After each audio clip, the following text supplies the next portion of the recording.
Hi, I'm Michael Davies and welcome to this tutorial in Maya. This particular tutorial is going to be on character rigging, and I'm going to start just by showing you a couple of rigs and actually just explore some of the principles of actually what character rigs are and what they can do and how we can actually start to make some controls for animators to start to pose and position characters. So to start off with, we'll look at this one here. So this is a very basic bipedal character. And what you'll tend to find with a lot of character rigs is that there's no particular one way in which a rig will look. I will show you two examples of this particular character. This one is one where I've got a center of gravity control. I can move the entire model around. If I was to move his arm down, I can kind of start to position him. I've got on this particular control here some controls where I'm able to bend his fingers. If I was to select those like that, then grab the pinky as well so it doesn't look so weird. You can start to make his fingers open and close like that. Okay, we've got a pull vector control, and we'll go through how to create some of these in a moment, but the thing is, they're all the way in which character rigs are supposed to work is they're supposed to be very user friendly, and animators will be spending hours proposing and positioning these to make their animations, so it needs to be very simple, and there's no point making them super complicated so that the animator doesn't understand what any of these controls do. Okay, and if we were to move some of the torso, we can see how his body moves. What we've also got here is something called an IKFK switch, where we can go from moving his hands and arms using movement, and if I was to select this control, we've got IKFK blend on the left arm. If I move that over, it now blends, the controls change, so now these are all rotational and I can pose his arm the same way using that control. Okay, and the same with the head, and we've got control here so we can open and close his mouth. Okay, so again, this is a very flexible rig in that we can start to rotate him around, scale him up and down to maybe the size of our scene. So this is, again, although I will refer to this as quite a simple rig, it's simple in the fact that the controls don't allow you to do many advanced functions, and I'll show you maybe something else that's driven into this as well. We've got something called a blend shape, which is, if we would go to Windows, Animation Editors, Shape Editor, we've got all of these blend shapes, and these are just nodes that are plugged into this particular character rig that allow us. That one there is making his eye blink. Can do one for the other eye. We've got one here, if we pull these over, see the names of these. We've got a hardened blink, which is just same sort of blink but just with a little bit more eyebrow and cheek being pushed into that as well. Okay, so more of a wink and a proper hard blink there. So all of these blend shapes control the mouth. So as I said, when I mention that this is a simple rig, it's just because it just does the basic functionality that you would expect a bipedal character to be able to do. So if we compare this to, if I just close that one, got this one here, which is a slightly more complex version of the same rig. Now you can see we still have this functionality of being able to move the arms. This doesn't change. What I've got here though is an option. If you can see, when I pull this particular IK control further, it will lock. And what we can do on this one, we've got this stretch, which if we turn on, now enables us to be able to stretch these joints and stretch him and pose him. We can start to move his knee out and add a lot more bend and rotation with the way in which his body works. Okay, so again, some quite big deformations that we're able to make with this one here. And if I was to grab this particular control, we're able to move his body, as well as the center of gravity control, where we can still move everything. But with this particular control, where I'm able to stretch and move around his body, something that's quite interesting about this particular movement is that at the moment, if he was to stretch, you would expect to see kind of his body starts to kind of squeeze in to maintain that volume. And what we have here on this particular control is a volume. If we turn that on, now when this moves down, he'll actually get thinner, and when you push him up, he gets fatter. So we've got lots kind of being driven here that will help him maintain volume as he's kind of squashing around and things like that. We've also got a control here which enables you to do the same to his head. We can start to turn on volume controls as well on the neck, so that when his neck goes up, it does start to get thinner. And it's all because of all the different things that are kind of driven inside of this particular model. Okay, so again, regardless of actually the model itself, depending on what it's going to be used for, you will have to make different controls. And this is why character rigging is such a broad subject, because no two rigs are usually exactly the same, unless there may be kind of background characters that are going to not be, maybe not your hero characters. So they will have to be, there's no point making them as complex as the hero characters, as that maybe they're just going to be walking in the background or anything like that. These would be much more like that very first version of the rig that I showed you. Okay, so with that in mind, again, I'm just going to close that one as well.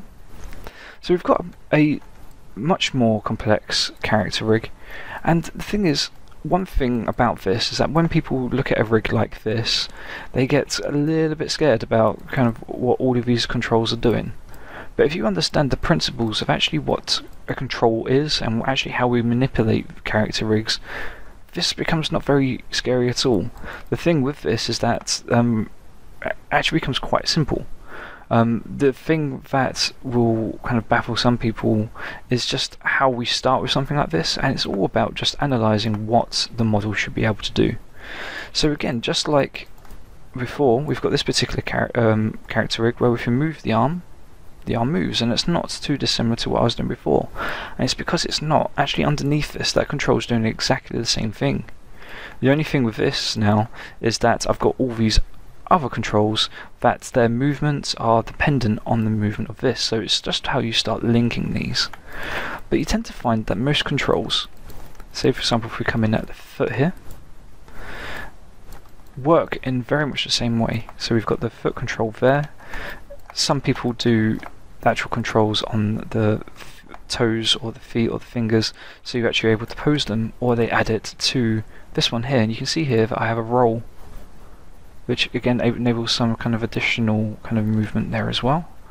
We've got the toe, which enables you to just wiggle the toes, and again this does have a stretchy rig as well, so you can start to kind of put in some of those values to start to get that. And again, if you imagine that your neck is almost like the torso in the first one, it's just being able to kind of pose this particular character around with a joint chain going up the neck. So I'm going to show you a couple of principles of how maybe we'd actually start with a character like this, but thing is, what we need to do is at first is think about what this character rig needs to be able to do. So any control that we make will usually, as an absolute minimum, translate, rotate or scale a part of the object. And to be honest, we don't even really use scale that often either. It's mainly the movement and rotation of particular parts of a model. You can see with all of these, that's a movement, and I probably have a rotation here as well, so I can start to move it around. These ones here, kind of rotational, where I can start to kind of stretch out parts of the wings as well. I'm sure we could start to scale these, but again, you really wouldn't usually do much to those. Okay, so again, most of these controls, I mean this one's a particularly flexible rig in that we're able to kind of scale it up and move it around. We can start to stretch out parts of the neck, obviously stretching the texture in certain cases as well. So it's usually the case as well that we start to lock off, and especially with this one, where we don't have any translation. This is just a rotational and scale joint, so that it means that an animator doesn't accidentally move the character in a way that maybe it shouldn't. Again, you don't try to limit the animator very much when you actually are posing the character, but it's just very helpful. It just means there's kind of a lot less things that can go wrong with a particular character rig. Okay, so that in mind, I'm going to show you, if I was to just close this one, how to create this. Now, obviously it doesn't look as impressive as the other rigs, but actually creating this particular character rig is just as important than pretty much any other part of a character rig, because with this one, again, as I mentioned before, if we were to start to move him around, we've got these controls here which enable us to start to move the foot, but we've also, on the heel here, got a control that enables us to do the switch between IK and FK. So then the movement here can be rotational, and then again switching back to the IK workflow. Okay. Now this one also has a squash and stretch rig as well. I'm not going to show you kind of how to approach that, but certainly if you're wanting to take your rigs further, you could start to look into how to actually make these kind of additional controls. Okay, so with that in mind, we're going to start with just a new scene. So just going to go new scene, and no point saving there, and just going to turn on anti-aliasing, just so it makes my scene look very nice and my controls won't look weird at kind of particular points. So starting off with this, we need a model. Now I'm going to just show you how to model a basic foot, very simply, very low poly to start off with. So I'm going to grab the bottom vertices and snap these to the grid. So hit W and just move these up. I'm just going to hold X, so those snap just to that line. And then I'm going to do the same, just drag these and just pull those up. Okay, so if I was to pull out kind of the foot there, and then just going to hit extrude again to pull that up. Actually, we'll make kind of a bit more of a kind of an ankle there.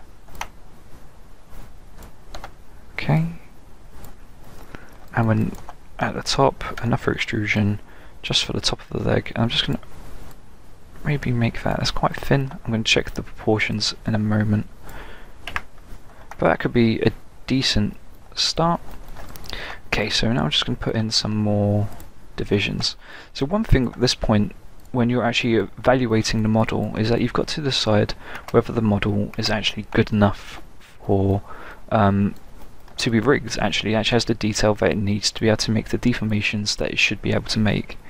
And this is a conversation that hopefully you are having with the character modeler, and hopefully early on as well. It's horrible for a character modeler to have to kind of make significant changes to a model just because perhaps the animator or supervisor wasn't very clear on all the things that the particular model was supposed to be able to do. That has happened to pretty much everyone I know. It's quite a common thing, so again, if you can avoid it, that's great. But again, it's just all about communication at that point. So one thing here, I've got divisions at the knee, I've got divisions around the ankle, and I've got divisions around the toes. Okay, so at this point I'm going to smooth this so that I'm going to have a lot of kind of volume around those areas because I have the divisions to actually make those deformations. Notice that it lost my knee there, so I'm just going to undo that and put in a couple more divisions around the knee so that I keep that bends to the leg, which is very nice. And then I'm just going to just have a bit more of a foot there, so just turning off soft select by pushing V. I'm just going to pull that up a bit. Okay, maybe a bit more just at the top of the foot. Okay, something like that. And if I was being particularly kind of accurate with this, maybe push that just to one side. So I've got kind of the natural curve of the foot going on there. Okay, so with that in mind, what I do is just even out some of these divisions, so just bring in some edge loops, so just using the multi-cut tool here to put those in. But base of the foot's nice and flat. I think maybe the front is just a little bit too flat there. So I'm just going to pull those just out a bit further.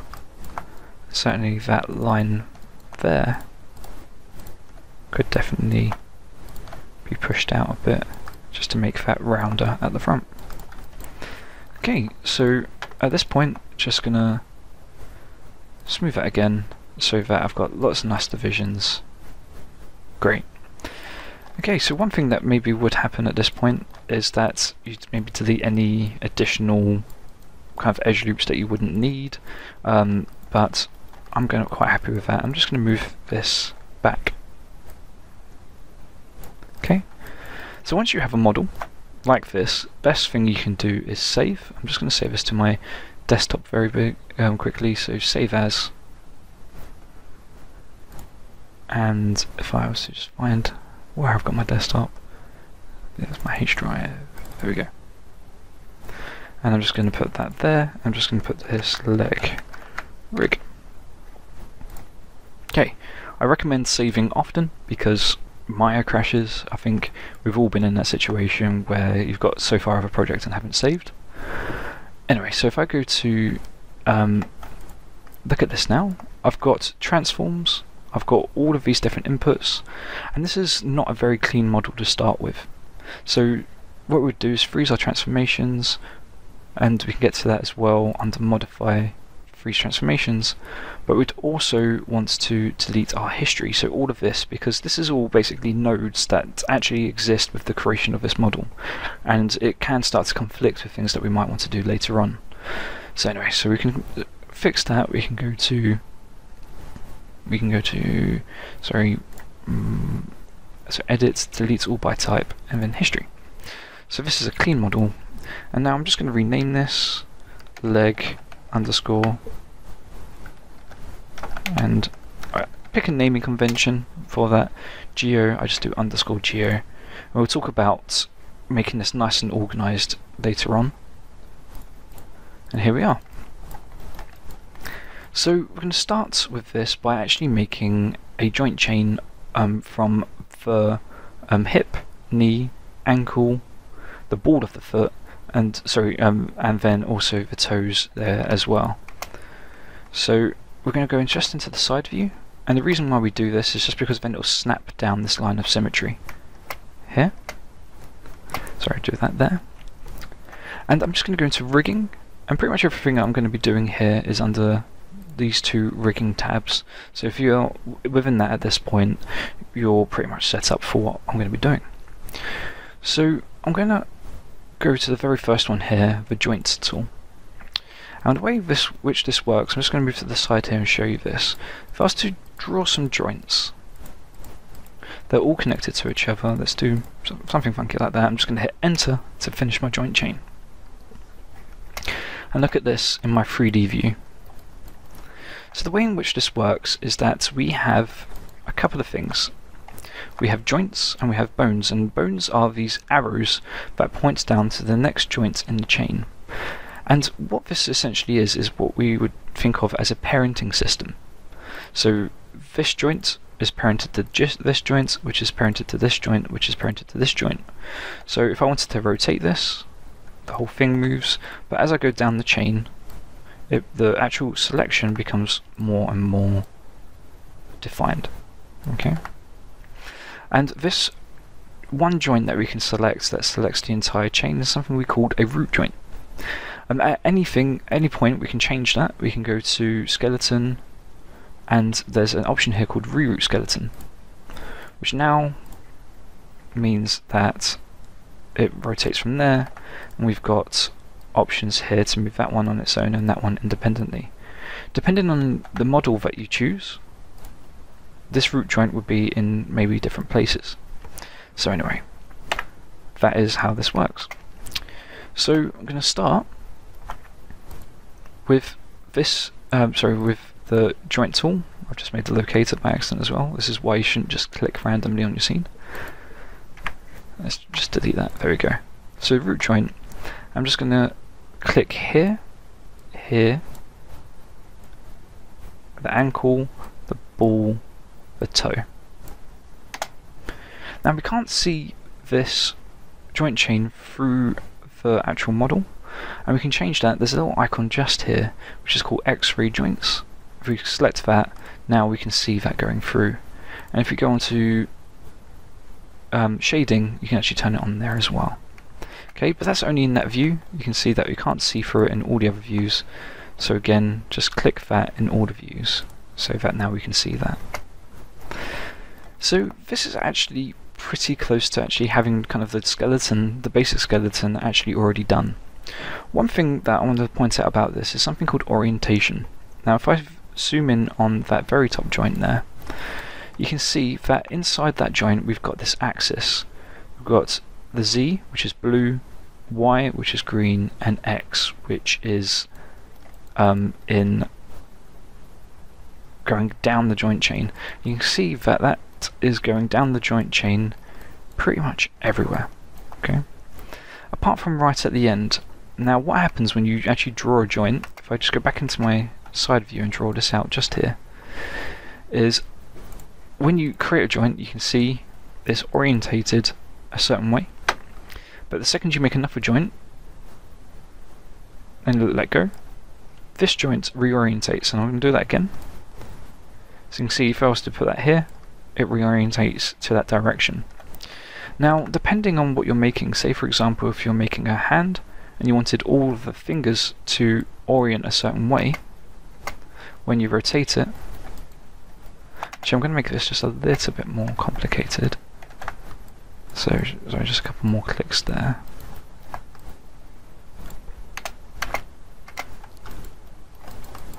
And what we can do, if I was to select these joints, if the orientation for these is the same, I should get a nice curl of the joints.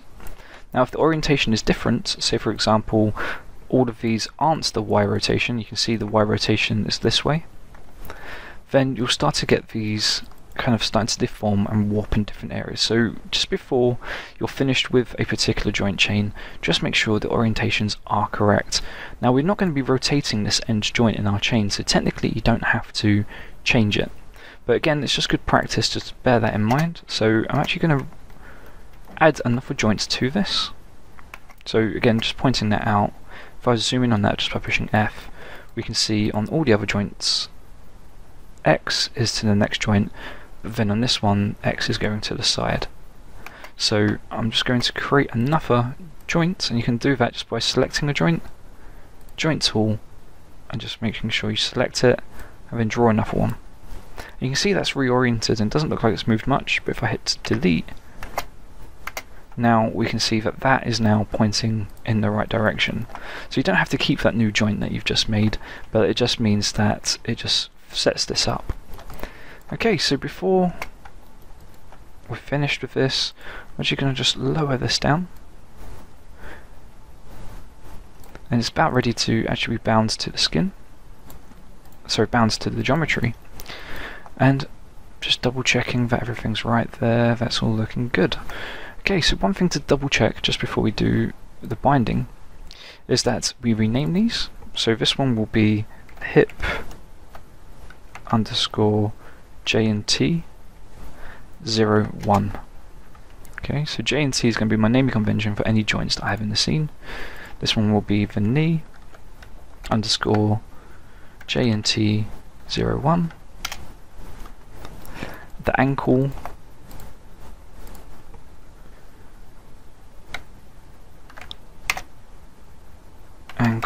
underscore JNT 01 underscore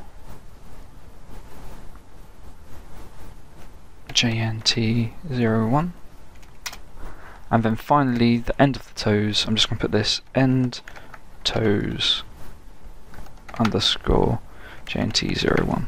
And the reason why we do the 01 is if we're going to duplicate this in our scene at any point, it will automatically rename them as 02. And that can be very kind of helpful to actually know exactly what a particular model in your scene is doing at a particular point. It just means when we actually look at this, because already if I was to hold shift and click that, this is starting to get a little bit more detailed, and that's even before we've actually added any kind of the IK-FK joints or any of the controls. So again, as organised as you can be with this is going to help you out quite a bit. Okay, so at that point, save, always helps. And then what I can do is select the foot, select the joints that I want to skin. Again, I'm not going to add any influence just to that edge joint. I'm just going to double click on my skinning options, and I'm just going to reset these, and I'm just going to use the default options for this because it's quite a simple character. Maybe it is worth going through what all these different options do, but as I said, for this particular with this particular character, and this is still a character, I'm just going to just hit apply. Okay. So the next step of this, again after we save, is to make sure that it's worked. So we can move that. The knee is bending very nicely. The ankle is bending okay, but we're kind of getting an arc there, so we can fix that in a moment. And look at the joint here, and that's actually deforming quite a lot more of the bottom. I wouldn't want the bottom to intersect with the floor, so we can fix that as well. And obviously just make sure the root joint's working as well. That's fine. So again, you just want to make sure that at every point that your rotation for all of these joints is always 0. And that just means that no matter what I do, I can, like, as I'm testing this, say for example I'm moving this, seeing how flexible the rig particularly is. If I ever want to put this back, I can select the top joint, the root joint, and then you can go to select hierarchy, which selects every joint in the chain. And even though all of these look like they're set to 0, if I actually put in a value of 0, the leg will snap back. Okay, because that, again, that's not just doing it for the toes, which is what it says is selected here, it's doing it for all the joints in the chain. Okay, so now what I can do is change how particular joints are affecting the model. So I said that one's working fine, this one's working fine, but it was the ankle and certainly the ball joint here affecting the toes that I want to affect. So this is with a tool that we call the Paint Skin Weights tool, and you can find this just by holding down the right mouse button and going to that there. And what we see within this interface, if we were to just zoom out, is the hip, the knee, the ankle, the ball, and actually for some reason it did add the toes. I know why that did that, and that's fine. We can actually take away that as well. Small mistake on my part, I did this bind to joint hierarchy, not selected joints, and that just joint hierarchy just did it to all the joints, when actually I just wanted it to be on the ones I had selected. Never mind, small problem there. But what I can do is just paint out that, and in this case I can just go to replace with end toe selected, replace, and a value of 0. So when I flood this, it takes away all of that weighting on the toes, and it'll actually add it down to the ball joint here. So if I was to right click on this, hold it down, and go to select influence, we switch to that. And this is where you can see we've got a lot more influence underneath the foot. So one thing that I like to do with this when I'm kind of figuring out how this would work is I'll actually bend the foot, and you can see where it's influencing where it shouldn't be. And then I can go to the Paint Skin Weights tool. I'm going to do replace again with a value of 0 because I'm going to be taking away some influence. And I'm just going to paint that out. So I can come across here, just make sure there's none on the ankle there, and just underneath the foot you can see that now it's not it is still intersecting the floor just a little bit, just there. Just take that out. Okay, so I'm going to just go switch to smooth, just because I don't like these particular lines. There we go. So just smooth out that particular weighting a little bit. There we go. So that's now moving nicely. So I can put that back down to being a rotation of 0. And then at the ankle here, I'm just going to check that. Okay, so it's because part of this must be weighted with the knee. So I can go to Paint Skin Weights tool, select influence, and there you can go. You can see that the colour there is a little bit damper. So I'm going to go to replace with a full value, so I'm adding a full weighting here. I'm just going to paint that in. You can see how much that's now popping out. Again, a bit more on the bottom of the foot there as well. Just so those vertices are actually being affected. And then again with a bit of smooth just on the top there, so it just maintains its shape a bit more. Maybe a bit more there as well. Again, all the smooth is doing is just spreading around that weighting. Okay, that looks pretty nice. So now I can put that back to 0. So just to double check that is working, so if I was to come here, that's now not caving down underneath, and if I was to move that down, I'm maintaining the volume at the hill. Perfect. And again, the knee didn't need any work. And if you did want to work on this a little bit, you can maybe make it so it maintains that volume a bit more. So again, go onto that joint, so over at select influence, and that would just be by removing some of the influence on the back of the leg. So I can go there, and I don't want to flood. Okay, and then I'm just going to push B to make my brush smaller and just drag there, and just paint out just a little bit of that at the back, and then again just a little bit more smooth there. So now it pinches more at a kind of definitive there. Okay, just smooth this out a bit more. Perfect. Okay, I think it's just a little bit more smoothing there. Perfect. Okay, so although this is a very simple model, that is now kind of fully weighted, so that's really nice. Okay, so now with the next step of this, we now have a full rig that we could perhaps move around. We can start to kind of rotate it, we can deform it in any way we want. So the binding is completely done now. Obviously in the more complex character rig, you would actually do this for every single joint. Now I can't stress enough that when you are binding your joint chain to your mesh, really spend time looking at every single joint and just making sure that the joints that shouldn't be affecting anything aren't affecting anything, and then the joints that are affecting pieces of the geometry are actually working perfectly. Just because it's very tedious to have to keep going back to this particular step, it's worth spending the time on it and getting it over and done with. But as I said, be very analytical and be very honest with this particular step. If something's not working, figure out why and really keep going until it is fixed. Okay, so now this is done, again, Control S, a nice save there to make sure that if this does crash, it's been pretty good so far, but it might crash. Anyway, so if I was to now do to set up the IK/FK, I'm actually going to make a couple of duplications to this. Now you're going to start to see how quick these joints are going to start to get a bit more complex. So I'm just going to push Control D twice. Okay, you can see there that now I've got 3 joint chains, but the things about these particular joint chains is that they are not connected. Okay, these duplicates have no binding weighting attached to them whatsoever.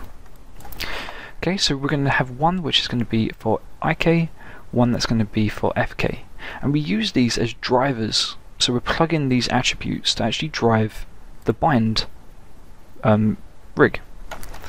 So anyway, so we'll go back to that. And the thing is, for the IK/FK, we're only driving the hip and the knee, and you can drive the ankle if you want. There's a couple of ways of which you can do that, and I think I'm just going to, actually I will drive the ankle as well, so I'll tell you what we'll do. So we'll just delete all the ankle, sorry, up to the ankle, so delete the toes and the ball joints on the 2 different chains. Now these don't seem to make sense at the moment, so what I'm going to do is just select those joints and just come under modify, add a prefix name. I'm just going to call these bind underscore, and what that does is just make sure that I know that these are the binds. I'm going to do the same for these. So again, modify prefix names, and I'm going to call these IK underscore, and the same for these, modify prefix names, FK underscore. Okay, so again, don't want that to be 02, I want these to be 01. Okay, perfect. So again, the logic being at the moment is that when we're in IK mode, it will follow this joint chain. When it's in FK mode, it will follow this joint chain. Okay, so I think first things first, what we can do is actually start to set up some controls for these. So for IK, so we always know we're in IK mode, I'm just going to hide FK, I'm going to hide the geometry and hide the bind. I'm just going to create an IK handle. So there's this node just here, which is what IK stands for, inverse kinematics, which means I've just selected from the hip joint to the ankle, so that when I move this, now it's moving the joint chain in IK mode. So this will help us when we're actually wanting to make sure this is working. So I'm just going to put this leg underscore IK01. So we know that, and just at the end of that, if we go to the IK, we've got the effector. I'm just going to put that as the same, actually, same name as this, but instead of being IK, it'll be EFF for end effector. Again, it doesn't matter how you name these, it's just so if you keep to a particular naming convention, you can start searching for particular objects, and it just makes everything so much easier. Okay, so I've got my IK handle here, and I can start to work, again, just working with my IK joint chain there. So what I can do now is actually start to connect these up to the bind. Sorry, just unhide these to this bind joint chain. And the way we do this is we need a node that actually switches between IK and FK for us. And we can do this in the node editor. So this is where we can start to make these connections. So I'm just going to go to Windows, and then if I was to go to node editor, it's just opened it on my other screen, so just drag that in. There we go. Okay, so at the moment I've only got my hip joint there, and I don't want just my hip joint, I want all of these, so I need these three, and I can middle mouse drag those in, and if I was to do those for the same for IK and the same for FK. Okay, so I'm just going to minimize my outline for the moment and pull these back in. So the way in which this works is that we've got our hip, so IK hip, and these will plug into the bind hip, okay, IK hip, FK hip. So the rotation of the hip will be dependent on the rotation of the IK and FK. So we need a node here, which is the interpolation. So one thing that's going to kind of help me out with this, if I push P on these, you can see a little icon comes up, which pins these in place. Now you're going to see some crazy things happen to the other ones, which I'm not going to pin. But pinning those in place really helps out. So I'm going to make a new node just by pushing Tab, and just type in blend, and there's something here called blend colors, and it creates a new node. And the way in which this works, if I just open up the attribute editor to show you this, so you've got color 1 and color 2, and the blender. So if you're in here, you're seeing one more than the other. If you go this all the way to the other one, you are blending between the ways in which these colors work, and at the moment they are literally colors. But I don't want them to be colors, I want them to be the rotation values for these. Now because they're colors, they have 3 inputs, as in R, G and B.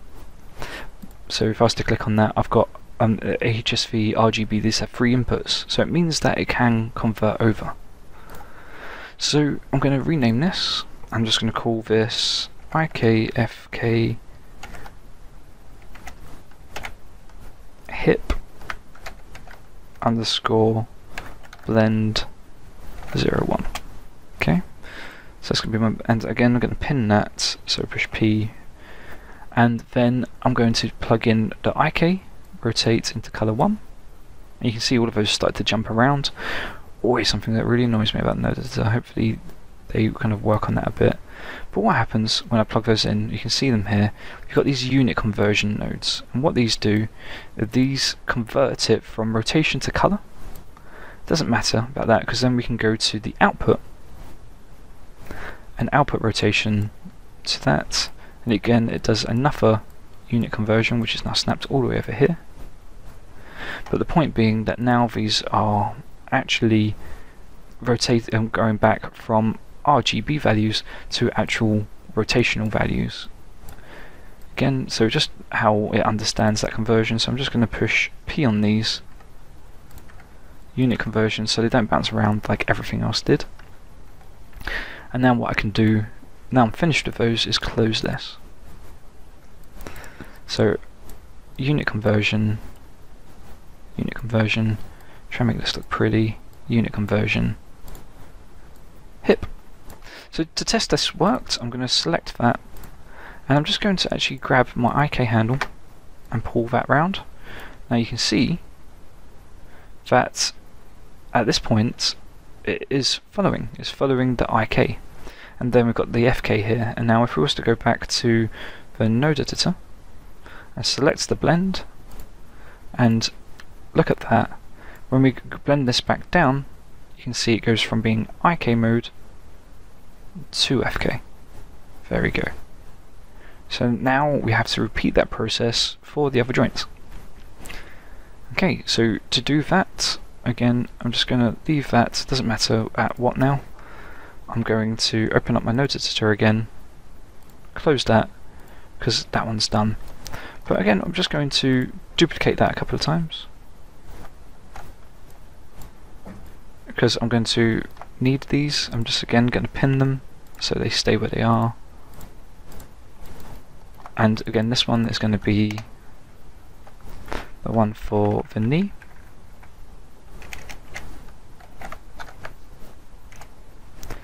And then this one is going to be the one for the ankle. Okay, perfect. Okay, so again, these are both pinned. I'm going to come back to the ankle in a moment, but I may as well start with the knee. So that is the bind to the knee, so that needs to go on the other side, and somewhere, there we go, just down here, we've got the IK and FK. So one thing about this is that what you want to do is just make sure that if you're plugging in IK into color 1, that you just stick with it. It doesn't matter whether you plug IK into color 1 or FK into color 1, you just want to make that consistent throughout, and that'll make a bit more sense in a moment when we actually create control, which will actually control all of these blend nodes. So again, pin these, and actually I'm just going to show you what happens if you don't pin them, because then you can understand the pain of not pinning them. If you was to click rotate, and nothing else is pinned apart from that, if I go to color, that happens, and it, again, is frustrating. There's no kind of reason why they should do that, but they do. So do just make sure you're pinning them, otherwise they do just jump around, and it becomes very difficult to just put them back to a kind of a way in which they actually make sense. There we go. Sorry. So just pushing P there for pin to actually have it so that these don't jump around like crazies. Anyway, so there we go, and we've got our unit conversion, which is for some reason jumped all over there. Push P, so that has now worked. So again, color 1, color 2, IK, output into the rotate there, and pin that as well. There we go. So that's that one done. We can close these down. I like closing them down so that I know that they're done. So that's one more. So that's the knee, IK, knee, FK. Perfect. So that's how that looks. So lastly, we can do this again. So the bind ankle, IK, FK into a blend. Again, you can select all of these and pin them, and open this up like that. And again, IK into color 1, FK into color 2. It didn't actually do that. Let's do that again. There we go. Got these unit conversions which I'm now just going to grab and pin so they behave, and then output into rotation and pull that back. Pin. Okay, so that's the blend now working for all of these. Okay, so what I want at the moment is a control which enables me in our scene to blend between these 3 blend nodes. So I'm just going to show you those. So that was the ankle, that was the knee. I'm just going to pull these down so that they are completely out of the way. I've also got that one there, which is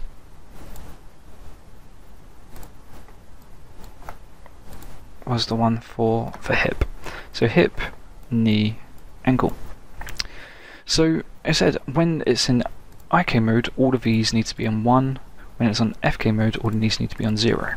So I'm going to create a control, and this is the first control that we've made here, which is just going to be for the blend. And I like doing these just with the basic NURBS.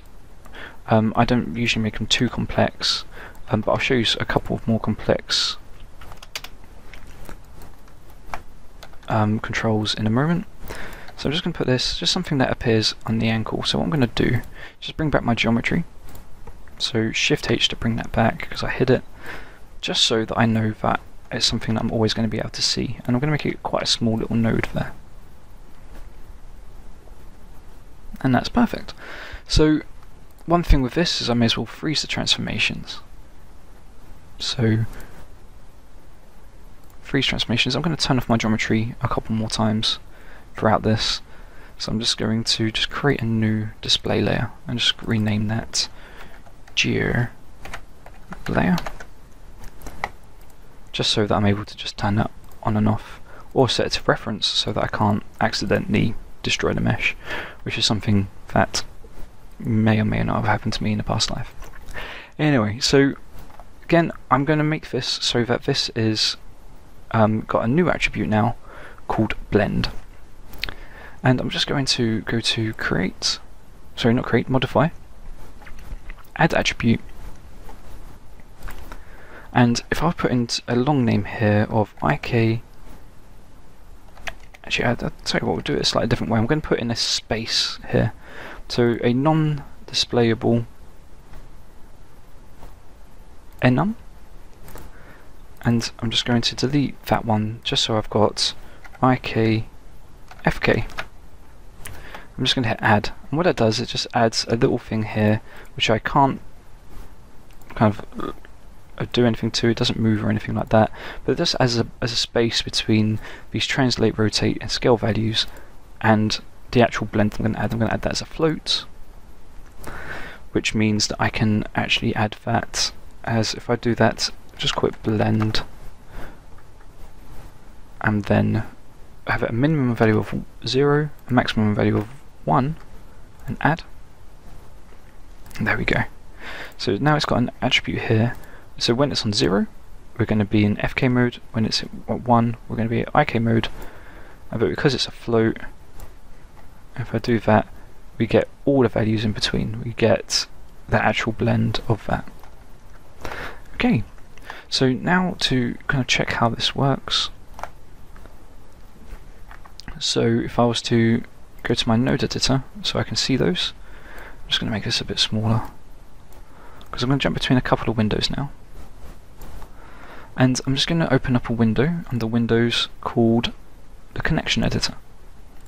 So this is where I can make the connection between my NURBS circle and these. You can see there that it's already got that blend there. And so I'm going to load in the hip. And you can see hip, and you've got the blender, which is this blender node here. If I was to show you that in the attribute editor, this blender here. So that's what it's going to control, that slide bar. So we can just go blend to blender. Grab the knee, reload right, and we've already got blend selected, so blender, Now you can see here, because all of these are set so color 1 is IK, that this blend can actually control all of them. If it wasn't, you would actually need a separate one, which doesn't make sense. You just wouldn't do it, so please don't. Anyway, so now that's done, what we should see with this particular attribute is when it's at 0, it's in FK mode, but when we push that up, that now controls the blend between IK and FK. Perfect, so I'm just going to delete the IK handle for the moment, and just select hierarchy on this. Select hierarchy and just put all the rotations back to 0. So now I know that all of those are ready. Okay, so technically I don't need to see the bind hip at the moment, so I'm just going to hide that. I will attach this to the rig as well, so maybe it's something that would move with the ankle. But all I've got here now are the IK and FKs. And I'm actually going to start with IK at the moment. So this is where we can actually now set up controls that are individual to our IK joint chain. So this is where I will just make a new IK handle. The reason why I deleted it is because I'd moved it, and just trying to put it back into the same place isn't easy. I don't think I actually know how to do that, to be honest. So it's just easier just to make it again. So leg underscore IK01, and just remember that end effector. I copy that, paste that, EFF.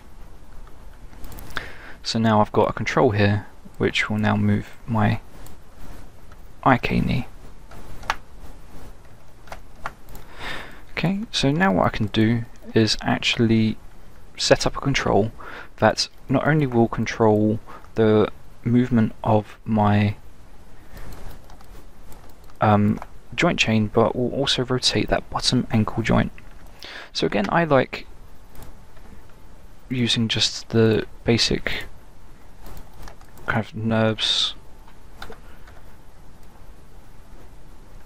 curves here. So I'm just going to kind of make a control at the bottom here, which again brought back the geometry so that I could make sure that I'm making this kind of the right shape. Going to just spend a bit of time designing this. Again, the design is completely up to you. I try and make them not all so flat, just so the animator can actually just select them a little bit easier. But that's really the only kind of tip I have for the design of these particular controls. Put them in a location that makes sense, but also make them so that they're easy to select. Okay, so something like that as well. Perfect. So now that's done, I'm just going to turn off my geometry because I know that this control works. I'm going to freeze my transformations and delete my history. Okay, so I'm just going to push D, which allows me to move my pivot point independently because I want this to control the ankle. So there we go. That has worked. So what I can do now is actually attach this so that it actually moves the ankle. So this being my first control, I'm going to put this as IK move. Actually, I'm just going to put this as IK. I'm trying to think of something eloquent to call it. I really can't at the moment. IK main CTRL01. There we go. That's an awful name. May as well just called it Bob. Anyway, so what I can do now is actually make it so that this moves the IK handle. Now, I don't want to parent it. So one way in which people would maybe approach this is they select the IK handle, then the control, and parent. Now, that will work. There's almost nothing wrong with that, apart from the fact that now, when I'm doing that, I'm rotating my IK handle as well, and you don't really want to do that. It doesn't deform the geometry in any way, it's just not a very clean connection. Okay, so I'm going to just, I mean, you can see that it was deforming the geometry because it wasn't in IK mode. Maybe I would switch to IK mode for that sense. So if I want to turn on the geometry, I can actually see that. There we go. But again, it's just not a clean connection. It's rotating things that it shouldn't. So I'm just going to unparent that, just Control Z to the point where that worked. I feel a save coming on. Let's go. So at this point now, what I can do is use something called a constraint, and if I pull this off, we've got a couple of constraints here, and what these allow us to do is actually pinpoint exactly which attributes we want to have for our controls to move around. So parent, if we go into the options for this, here's something that constrains translate and rotate, so almost like a parent, only that it doesn't do scale. So I'm going to close that. Point is just translate, orient is rotation, scale is scale. Aim is an interesting one where you can actually have it so that the movement of one object actually will control the rotation of another one. This is great for character rigs where you've got you want to have a control that will actually rotate the eyes and you just want them to look at something. But here we've got the pull vector constraint, which we'll go through in a moment with the IK chain, so that we're able to pose and position the knee. This one really works well with IK handles. So again, with this particular case, you always select the control first. I'm going to select the IK handle, and in this case I'm just going to do a point constraint.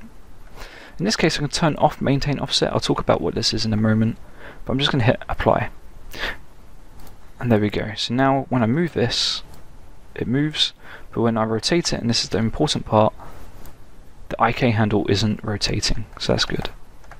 Okay, again we froze the transformation, so if we ever want to put this back to its default pose, we can put that back there.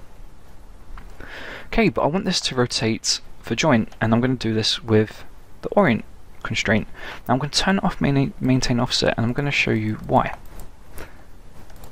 And so again, control first, and we're just going to hit apply. If we were to put this into IK mode and see that, you can see what's happened there.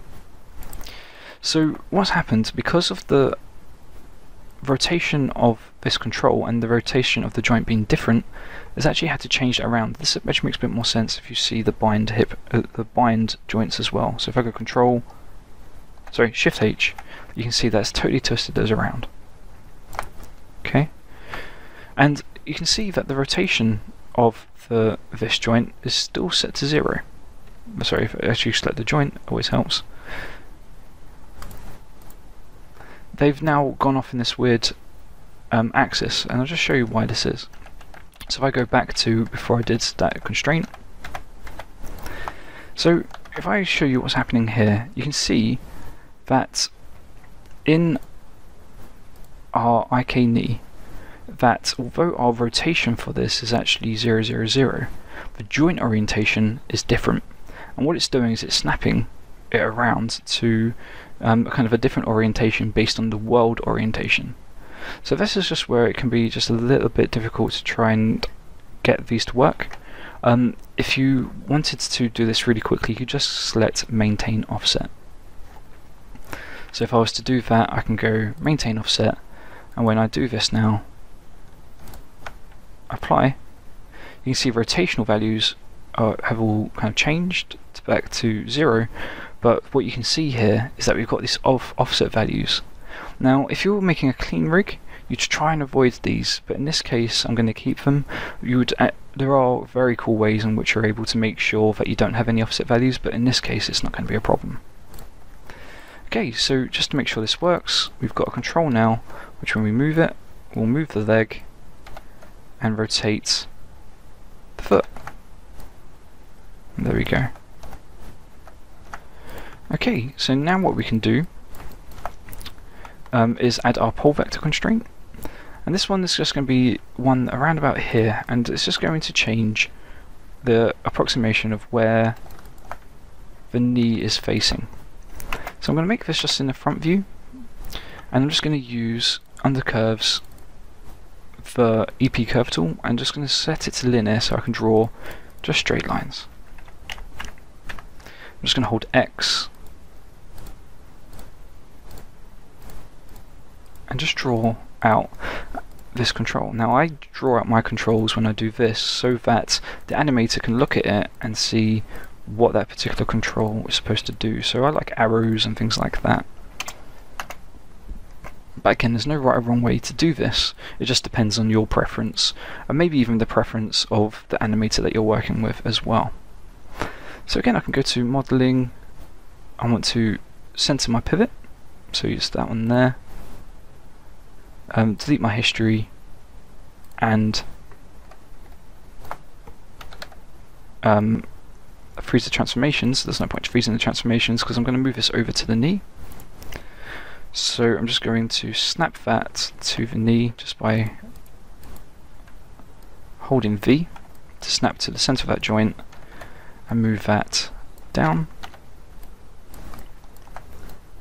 Control vertex, just add a bit of 3D-ness to that, and there we go. So again, now I can freeze the transformations on that, and then that is now a pole vector constraint. So I'm just going to call this IK underscore pole V underscore CTRL01. You could also call it knee control, but essentially what's going to happen here now, if I turn on my geometry, just to show you how this works, I'm going to select the control first, then the IK handle, constrain pole vector. And what that does now is it just means that now this control will twist the knee, and I can show you how that works. If we bring that there, now the knee will follow that control. Again, it will only work in IK mode, but I'm quite happy with how that's working now. So essentially that is now our joint chain for the IK done. So what I can do now is all of this, I can hide it, I can close it, bring back FK, and I'm going to keep these controls here for the moment, but what I'm going to do is just create a couple of controls in the side view, which will be rotational controls for these particular joints. I'm going to keep on my geometry as well so I can see those there. So if I was to go to, again, make a new control, again these may be rotational ones. I find these ones slightly harder to design, but I'm just going to have these as arrows basically. So I'm just going to push X to snap to the grid and just draw out an arrow. Try and make it symmetrical as possible, Mike. There we go. So that's an arrow. So again, in my front view, I'm just going to turn off the geometry for the moment, and I'm going to center the pivots. So center pivot, delete history, freeze transformations, and I'm just going to move this and snap it to there.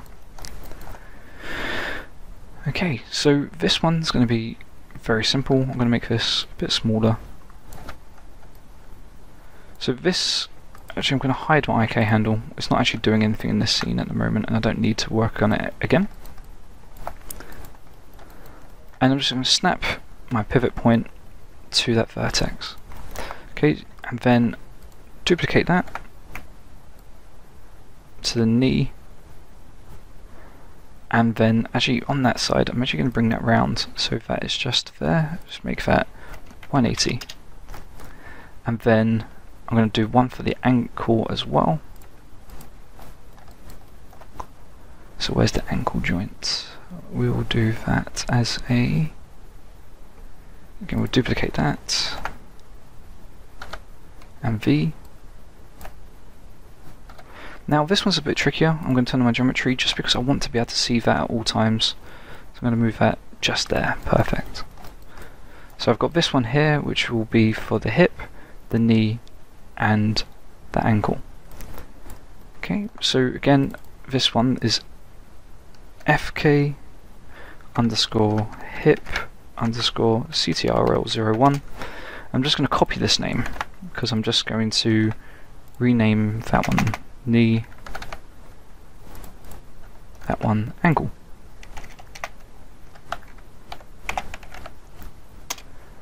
Perfect. Okay, so lots of nice controls here at the moment. So again, just for the moment, these IK ones I can hide, don't need them. They're just in the way at the moment. So just making sure I'm in FK mode, so just going to rotate the knee. I'm not in FK mode, so just Just make sure I set that to FK. So I can see that now the FK joint actually moves the knee. And because these are all rotationally based, all I have to do is make sure that they're all just Orient constraints. So again, this is a slightly interesting way of doing this. I'm going to go to Constrain Orient. Make sure maintain offsets on so I don't start to get some weird transformations. And again, may as well turn off the geometry for the moment. And again, just make sure I've frozen these transformations. I've rescaled some of these and everything. Okay, so now Control, Joint, Apply, Control, Joint, Apply, Control, Joint, Apply. There we go. So now this one, now we'll move everything. This one will move the knee. This one will move just the ankle. If I saw the ankle there, I can see that if I check that. Now I want these controls to move down the chain, and this is incredibly simple to make. If you think of the joints being a parenting system, you can do the same with the controls. Just daisy chain it down. So I select them in order. Actually, so yeah, children first, so it's in reverse order. And then just push parent, and then parent again. So now that one controls all of them, that one controls that one, and that one controls that one. So now the way this works, I can move that down and move that like that. Awesome. Okay, so we've actually got all our controls now actually working. There may be one more control that I add right at the end, but I'll show you how to do that, which will be maybe just something so we can wiggle the toes.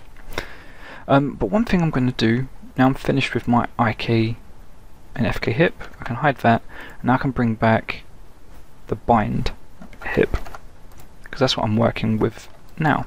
So now I've got to a stage where I've got all my controls back, and I've got IK, which at the moment doesn't move it, but I can position that. But with this control here, if it was to switch between that, it will now switch between the two. Now you can see there a slight roll of the angle, and that's just because of the way in which the blend's working at the moment. It's also just to do with the pole vector constraint. Just make sure it's not too close, and then that blend is going to work just absolutely fine. There you go. So again, I'm just going to put that back to just the way it was, because what we want now is for these controls to switch. So as much as it's great to be able to kind of, when we're in FK mode, to be able to see the controls, we actually probably want them to go away if we're in IK mode. It looks just a little bit cluttered. This control we actually want to stay at all times and move with the bind. So again, really simple to do this. I'm going to have this so that it moves with the knee.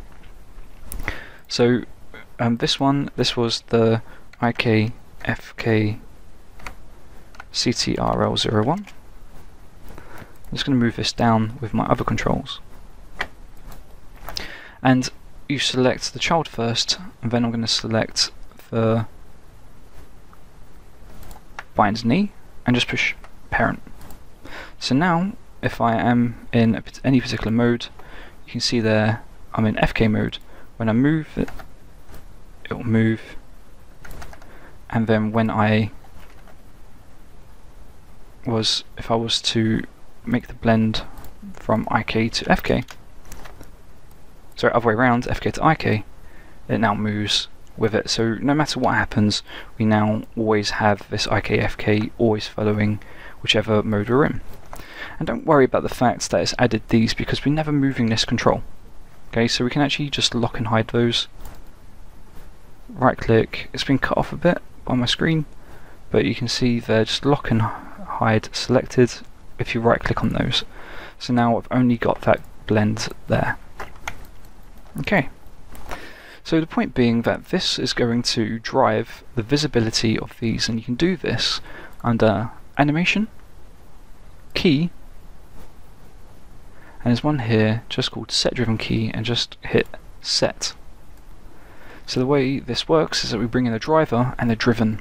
So the driven will be the actual controls visibility, and the driver will be this. So we're going to bring that in, and it's the blend option. So we're in IK mode at the moment, where it's 1. So I'm going to be looking at the visibility of these two controls. So I'm going to close that down because I need my attribute editor. So Control A to bring that up. And you just do this on the shape node. So that's what you select. And load driven. Now I can't see all the attributes that I need, so I can just go to show non-keyable attributes under the options. Just show it for all of them, and it's kind of annoying, but we can get back to that blend there. And then just under IK Pole Vector Constraint, there will be something, I always find it eventually, there we go, LOD visibility, so that's what I'm going to select. So what I'm going to do is key this because it's correct. I'm also going to do this for my shape for the bottom part of the foot. Load driven, LOD visibility, again making sure that you've got the shape selected. So those are keyed. Now we're going to switch this to FK mode, so this being 0, and now we'll turn those off. So if we were to go to this, and actually I'll do it on this one first because it's already selected. Just go to Object Display, and this LOD visibility, remembering that you're on the shape node because there is one under display on the actual main node, you have to do it on the shape node, and this will make sense a bit more in a moment when I show you this on the FK. But I'm going to turn that off and then key again. This one, select, load driven, LOD visibility, and just make sure you turn that off as well, and key. So just going to minimize that just so you can see what's happened. So when I'm in FK mode, sorry, IK mode, those will turn on, FK mode, they turn off. Simple as that. So now the same with these. Now the reason why I can't use visibility with these, I'm just going to open up my attribute editor again. If I was to do this on the main node, visibility, it turns them all off because they're parented. It's a parenting system. Okay? And again, if I'm on this one and visibility, I can do it with just that one, again on the shape node, but I mean you could if you wanted to, you just have to find that visibility attribute here. I just find it easier to find the LOD visibility, to be honest. So anyway, so the way in which this works is that now I need to make sure that I'm in FK mode, which I am, which means the visibility of these will all be on. So it does mean go to the shape node, you select the node, you load it, you select it, key it, select it, load driven, click it and key, select it, load driven and key. So now switching back to, actually I'll just move that out of the way, back to IK mode, when these need to turn off, and it's just the same thing again, but the step here being slightly different, where we select it, so select the shape node, load driven, LOD visibility, and just make sure we turn it off. That always helps. I do get sometimes a bit confused with that. I don't select them and it just gives me like awkward errors, and you just spend ages trying to do that. So again, just make sure you keyed that. It doesn't matter if you already had done because it will just overwrite it. So then select load driven, LOD visibility off, key, select load driven, and just turn that off and key.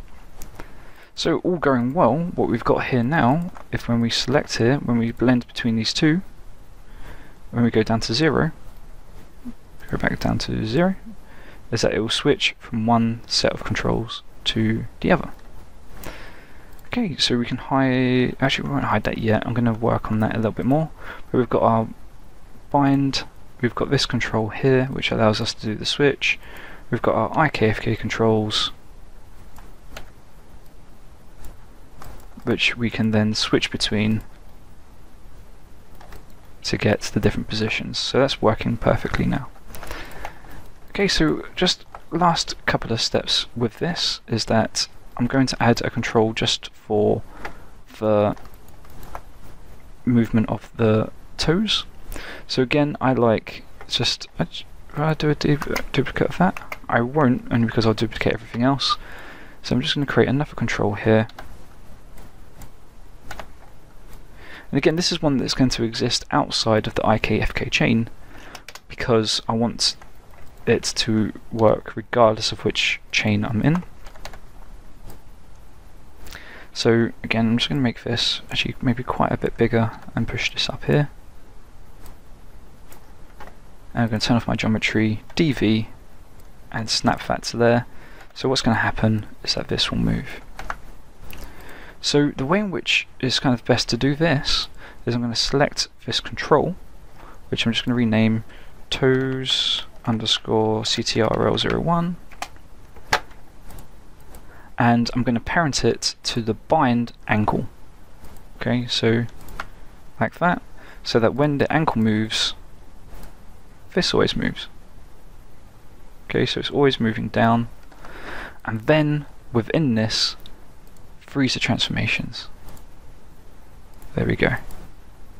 So now what we can do is select this, go to Constraints, and then Orient Constraint, remember with Maintain Offset, where we can select that one, and this one, and apply. Okay, so then we can look at this and see exactly how this works. So now this control will move the toes like that. I've got this control which will be able to move that. And it doesn't matter now if I switch to FK mode and put that to 0, because it's going to switch to regardless. And even if that has a rotation in it like that, that rotation will stay when I switch because it's not dependent on the switch itself. There we go. Okay, so I'm just going to put this back to 0, because as I said, with this now set up with all the controls and everything we need, it's just a bit of kind of cleanup and maintenance that kind of really helps with stuff like this. And again, if I hide the bind chain, I'm going to hide these controls, so I just want to make sure I don't. And you don't have LOD visibility on these, but you can just change the draw style to none. So unfortunately you have to do this joint for joint, so only do this once you're finished with your joint chain. And none there as well. So now I've got a clean rig. I like to colour these, so any that are going to be always there, I go to the drawing override and I just make them yellow. Same there, yellow. Okay, so IK, I'm going to go with something like red.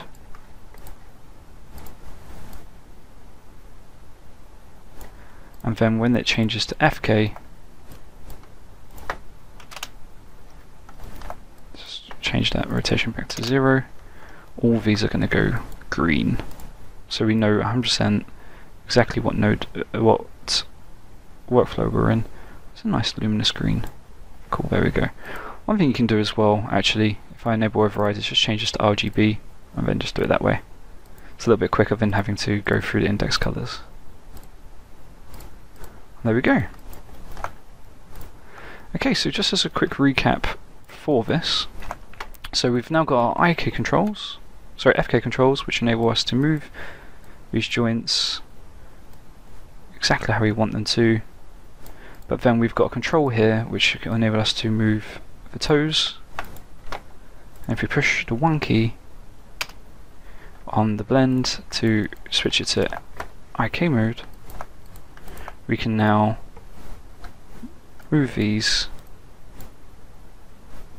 rotate, and again move the ankle, move the knee, again all confused with joints now, to change that.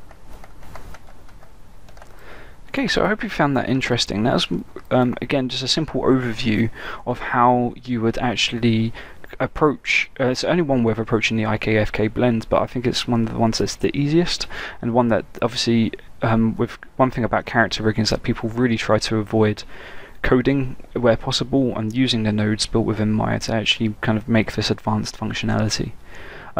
Again, if you are used to coding and do want to do it that way, there are lots of options that you can start to do. The same thing with some lines of code. It does mean you have to implement it at different steps, but again, very fun and very flexible way of working. Anyway, I hope you found this interesting, and hopefully maybe you get a couple more tutorials from me in the future. Take care.